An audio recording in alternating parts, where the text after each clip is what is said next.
বৃষ্টি শেষ হয়ে জলবদ্ধতায় আবদ্ধ ছিল নিউ মার্কেট।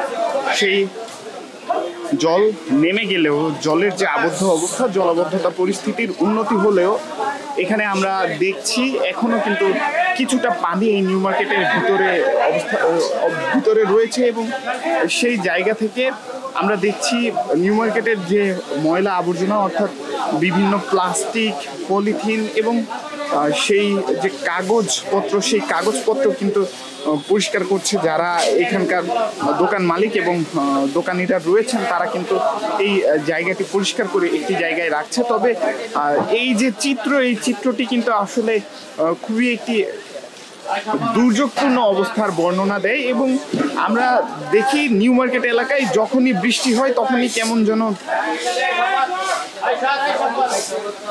জলাবদ্ধতার মাধ্যমে বন্যার পরিস্থিতির সৃষ্টি হয়। আমরা দেখেছি অন্যান্য দেশের অন্যান্য স্থানে বন্যা পরবর্তীতে এরকম চিত্র দেখা মিলে, যেমনটি আজ এই নিউ মার্কেটে জলাবদ্ধতা শেষে যে চিত্রটি আমরা দেখছি, সেই চিত্রটি সাধারণত অন্যান্য স্থানে বন্যা পরবর্তী অবস্থায় এই চিত্র দেখা মিলে এবং যারা ক্রেতারা রয়েছেন তারা কিন্তু আসলে খুবই ভোগান্তির শিকার হচ্ছেন। আমরা দেখছি তাদের যাতায়াতে আসলে দুর্ভোগ পোহাতে হচ্ছে এবং